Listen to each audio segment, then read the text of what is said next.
Win as one. EA Sports FIFA 21 sponsors Saturday Social. This is Ask Bale. We teed it up on Sky Sports social media accounts, giving you at home the chance to ask Gareth Bale absolutely anything. Gareth, we had thousands and thousands of messages. It took me ages to go through them, but I've picked the best ones. You ready for this? Of course I am. Cool, love it, love it. Right, first up, what has been the best moment in your career so far? The best moment of my career, so that's kind of a big question to ask off the bat.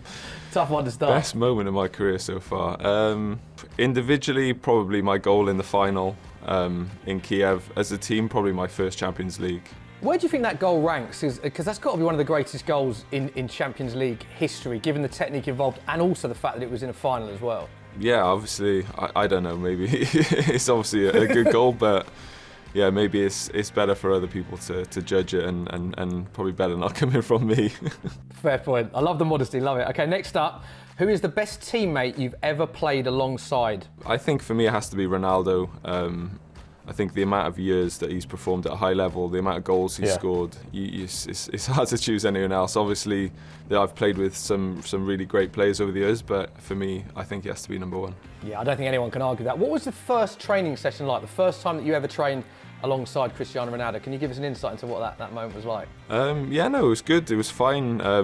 He obviously welcomed me into the club very, very easily. It was good for me. He spoke English at the time, so yeah, it was fine. I feel like I settled in quite well. I knew a few of the players there anyway, like Luka Modric, and I knew Paul Clement, the coach there, and I've spoken to Ancelotti a few times. So yeah, it was quite comfortable. It was a little bit nerve-wracking, obviously, first day at any club, but yeah, it was fine, and yeah, just got on with doing what I do best. Okay, next up, what music is Gareth Bale into?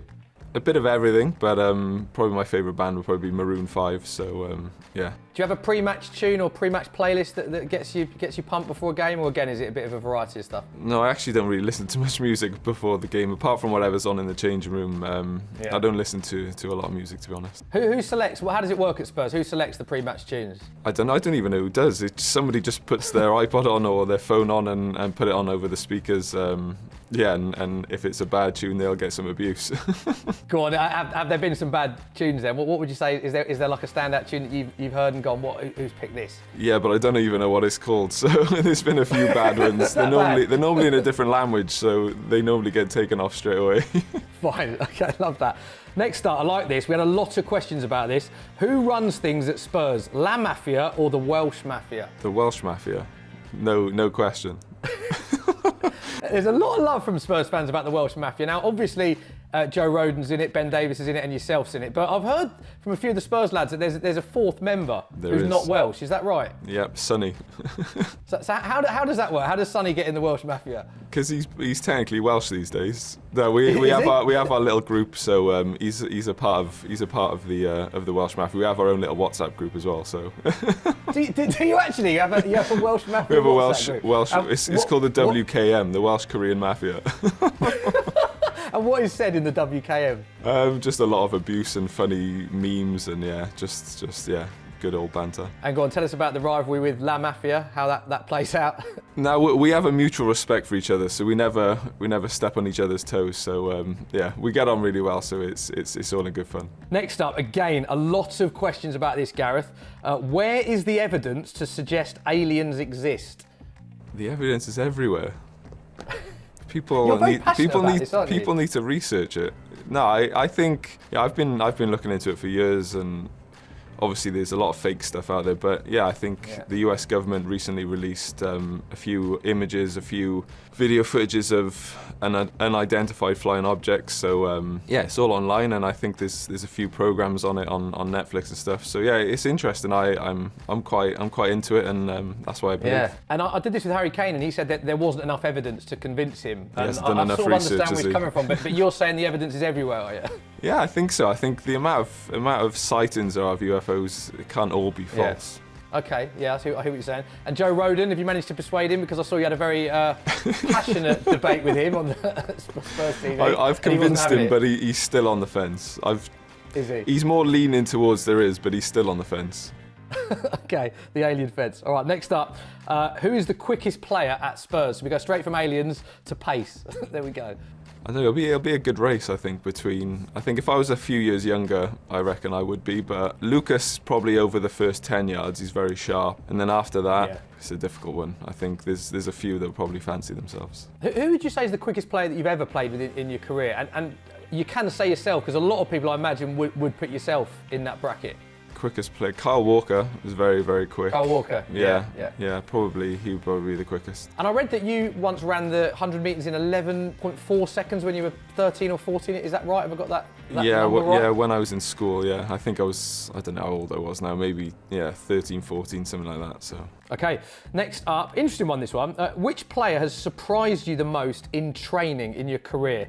I'd probably have to say Ndombele this season. I hadn't seen too much of him when I was watching Spurs games the season before, and I think obviously he had an adaptation period coming over to England. It's quite a big jump, and just seeing what he does in training and on the pitch here, I was very surprised, and the amount of ability he has is actually frightening. The stuff he does with the ball, it kind of reminds me some things you see Ronaldinho do with the ball, and it's quite nice to watch. Wow, that good. And that was my next question really, as to what sort of level and how good you think he'd become. But you're saying technically sort of on a par with Ronaldinho. I wouldn't say on a par, but it reminds me a bit of some of the stuff he does with the ball is mind blowing, especially in training. Next up, what is better, scoring a hat-trick or getting a hole-in-one?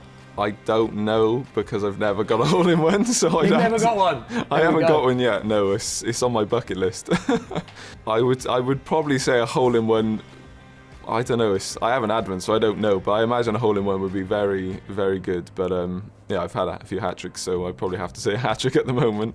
Yeah, good answer. And of course, we know that you love your golf. What is your handicap? Can you let us know sort of what level, what ability? I'm off 3 at the moment. So off 3, wow. Yeah, I don't. As a lot of people think I play a lot, but I actually don't play too much. I think it's more of a media thing that people kind of jump on the bandwagon. But I think the more I get to play, especially in the summers, I get a bit better. So I need to play more. And do you have a favourite course that you've ever played at? I've played at quite a lot of nice courses. Probably my favourite was when I played Cypress Point. That's probably Pebble Beach was another one. They're probably up there with my favourites. Next question. Have you seen Hareth Kale? If so, what are your thoughts? I have actually seen an image, it's not a pretty one, to be honest.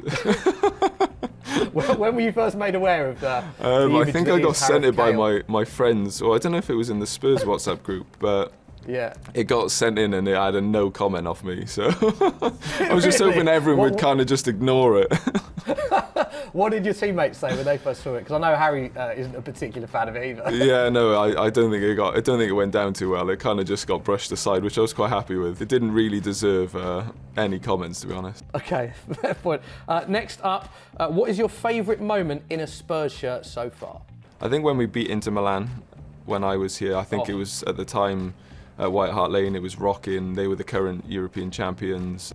Yeah, I was at that game. The atmosphere was absolutely incredible. It was one of the best atmospheres I've been at. And did you feel that as players, sort of how much the lane was rocking, so to speak, that night? Yeah, definitely. I think with those kind of old stadiums, they're very close to the pitch, and the fans were incredible, as they always are that night. And just a kind of a special atmosphere, one that obviously will stick with me forever. Next up, is Heung-min Son the nicest man in football? In the world, I would probably go. In the world, wow. He's literally, no matter what it is, he's always happy. Apart from when we lose, he's sad for a few hours and then his smile comes back. Yeah, I've done a lot with Sonny before, and I know you obviously know him as well as anyone as a teammate, but I'd agree with that. He is always, other than obviously when you lose, he's always smiling, isn't he? Like all the time. He's just an amazing guy. He's the happiest, literally the happiest guy on planet Earth, I think. And what was his reaction when you invited him into the Welsh Mafia? Like, it wasn't. It was more of he was involved from the start. It wasn't an invite. So right. we just, it was obviously me, Joe, Ben, and Sonny always hang around together. So it was just part of the crew straight away. Love it. And does he help pick up spirits with other players? Is he someone, I imagine, that just is always so positive that it rubs off on your teammates as well? Yeah, definitely. Just his personality. Just in the dressing room, he's always smiling, laughing, joking. He always picks up everyone around him. And obviously, I've seen other people say before, his smile just cheers the room up. Gareth, as always, it's an absolute pleasure. Really enjoyed that. I hope you enjoyed that. That was, of course, Ask Bale.